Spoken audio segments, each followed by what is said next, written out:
yang dirahmati Allah Subhanahu wa Ta'ala.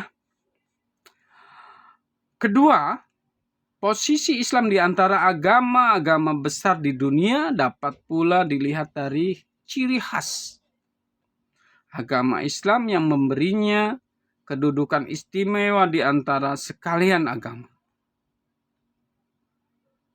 Selain menjadi agama yang terakhir dan yang meliputi semuanya, Islam adalah pernyataan kehendak ilahi yang sempurna.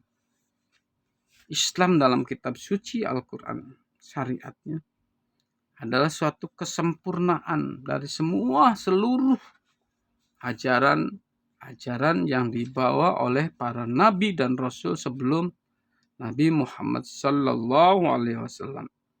Dan ini dinyatakan di dalam surat Al-Maidah. Di sini dikatakan Bismillahirrahmanirrahim. Al-yawma akmaltu lakum dinakum wa atmamtu alaikum ni'mati wa raditu lakumul Islam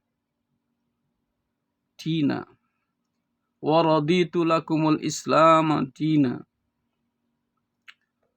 Yang mana sini dijelaskan, pada hari ini aku sempurnakan untuk kamu agama kamu. Maksudnya agama Islam. Dan aku lengkapkan nikmatku kepada kamu. Dan aku pilihkan untuk kamu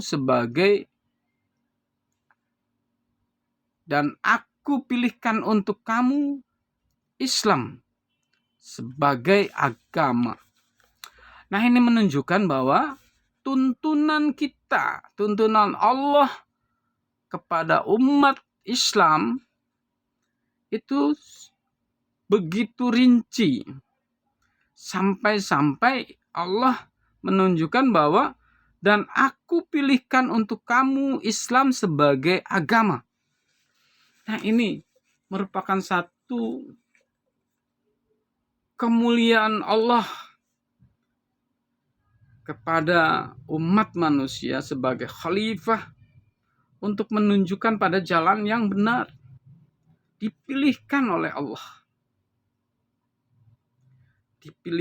Allah bahwa Islam merupakan kesempurnaan yang telah disempurnakan, ya. Jadi ini menunjukkan bahwa apa yang ada di dalam konsep Islam itu menjadi satu acuan yang memang tujuannya untuk menyelamatkan umat manusia dari ketidakberdayaan menjadi lebih berdaya, dari kegelapan menjadi terang benderang, dari jahiliyah menjadi pintar, dari tidak tahu menjadi tahu. Nah, ini ditunjukkan langsung. Allah menunjukkan kepada kita Islam sebagai agama. Kita tidak meragukan lagi. Kita tidak ragukan lagi tentang Islam. Di sini sebagaimana halnya bentuk-bentuk kesadaran yang lain, kesadaran beragama bagi manusia sedikit demi sedikit dan berangsur-angsur dari abad ke abad mengalami kemajuan. Banyak orang-orang yang tidak beriman menjadi beriman. Ada ilmuwan yang hanya meneliti tentang haid, tentang masa iddah. Ya, ada seorang ilmuwan Yahudi yang dia meneliti tentang masa iddah, proses perceraian selama 3 bulan 10 hari. Ya, dalam konsep Islam itu diteliti, kok ada ketika orang di dalam pemeluk Islam syariat Islam menyatakan ketika bercerai harus ada masa jeda selama 3 bulan 10 hari. Masa jeda, masa tidak boleh berhubungan dengan siapapun, ya, supaya jelas. Bahkan ada yang mengatakan supaya ada tanda-tanda kehamilan tidak ketika bercerai. Dilihat 3 bulan 10 hari karena akan ada apa? Kalau memang hamil maka di situ nyata bapaknya. Bapaknya berarti orang yang menceraikan. Sedetil itu, ya. Kemudian diteliti oleh ilmuwan Yahudi tentang meneliti apa sih makna dari masa iddah 3 bulan 10 hari. Ternyata masa iddah itu sebagai masa tunggu utamanya bagi perempuan, masa tunggu untuk menghilangkan jejak, untuk menghilangkan sidik jejak dari suami sebelumnya sebelum menikah lagi dengan orang lain. Nah, sidik yang 3 bulan 10 hari itu akan hilang apabila memang mereka tidak berhubungan badan. Jadi sidik itu sidik-sidik elemen tubuh, ya, sidik jari, sidik seks mungkin dari elemen-elemen suami yang sebelumnya akan hilang selama 3 bulan 10 hari. Nah, ini berdasarkan penelitian tersebut.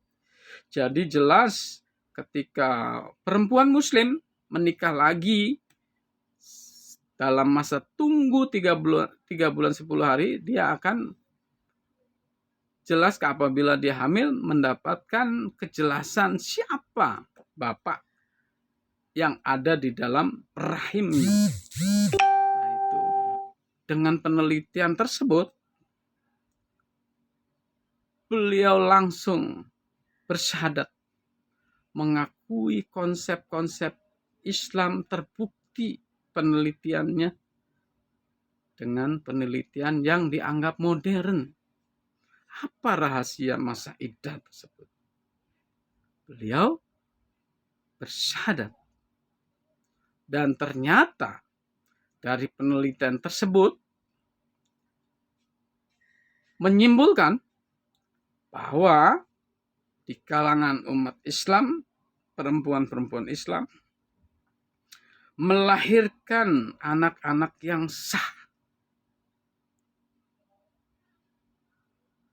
dari ayah yang sah. Dan satu lagi, dia meneliti istrinya secara penelitian tersebut dari 3 anaknya. Dari 3 anak yang dilahirkan istrinya hanya satu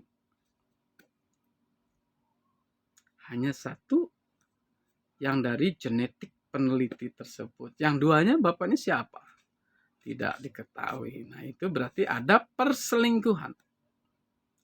Nah, konsep syariat dalam Islam untuk menuju pembersihan daripada kejelasan keturunan, pembersihan keturunan. Dan dia menyimpulkan bahwa perempuan Islam yang taat adalah perempuan yang bersih di seluruh dunia. Jadi itu.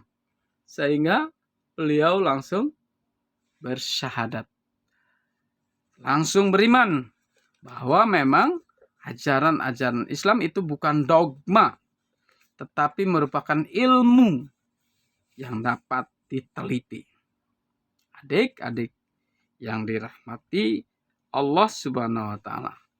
Yang ketiga, posisi Islam di antara agama-agama lainnya dapat dilihat dari peran yang dimainkannya. Dalam hubungan ini, agama Islam memiliki tugas besar, yaitu mendatangkan perdamaian dunia. Rahmatan lil alamin. Islam itu artinya, ada yang mengartikan damai, bukan radikal. Islam itu damai, bukan teroris. Kalau teroris itu oknum, bukan Islam. Tidak ada ajaran atau syariat di dalam Islam itu teroris. Ya. Dan kenyataannya bahwa teroris itu bukan hanya dari kalangan Islam. Jadi jangan dikaitkan bahwa Islam itu adalah teroris, adik-adik yang dirahmati Allah. Kemudian dan membentuk persaudaraan di antara sekalian agama di dunia. Lakum dinukum waliyadin. Dicontohkannya sudah pada masa pemerintahan Rasul di Madinah. Terbentuk silaturahmi dalam hal kaitannya muamalat, bukan akidah. Ya. Kemudian adalah menghimpun segala kebenaran yang termuat di dalam agama sebelumnya. Menghimpun, mengakui kalau ada yang benar di dalam yang termuat di dalam agama sebelumnya. Tetapi dia Islam menolak apabila ada indikasi yang menyelewengkan ajaran sebelumnya. Kemudian yang ketiga, memperbaiki kesalahan-kesalahan yang diperbuat oleh para penganut agama sebelumnya. Ya, dalam sejarah diakui bahwa banyak mungkin ajaran-ajaran yang sudah tidak original lagi. Misalnya tentang ketauhidan, ya. Tentang ketauhidan keesaan kepada Allah, la ilaha illallah, ya. Tidak ada Tuhan selain Allah. Adik-adik yang dirahmati Allah, yang keempat adalah mengajarkan kebenaran abadi. Mengajarkan kebenaran abadi yang sebelumnya tidak pernah diajarkan. Berhubung keadaan bangsa atau umat pada waktu itu masih dalam taraf pemulaan dari tingkat perkembangan mereka. Kemudian yang di sini posisi Islam di antara agama-agama lain di dunia dapat pula dilihat dari adanya unsur pembaruan di dalamnya. Dengan datangnya Islam, agama memperoleh arti yang baru. Dalam hal ini, paling kurang ada dua hal. Pertama, agama tak boleh dianggap sebagai dogma. Ya, dogma itu artinya yang orang harus menerimanya apa adanya. Udah jangan dipikirin dogma. Tetapi di dalam Islam, dalam agama Islam, agama harus diperlakukan sebagai ilmu yang didasarkan atas pengalaman universal umat Islam. Sebagai contoh tadi ya, rahasia masa iddah yang diteliti oleh seorang ilmuwan Yahudi yang akhirnya beliau memeluk agama Islam. Bahwa dalam syariat-syariatnya tentu ada rahasia-rahasia Allah, ya, yang barangkali tidak semua kita dapat mengetahuinya, baik melalui penelitian maupun dengan cara apapun. Adik-adik yang dirahmati Allah Subhanahu wa Ta'ala,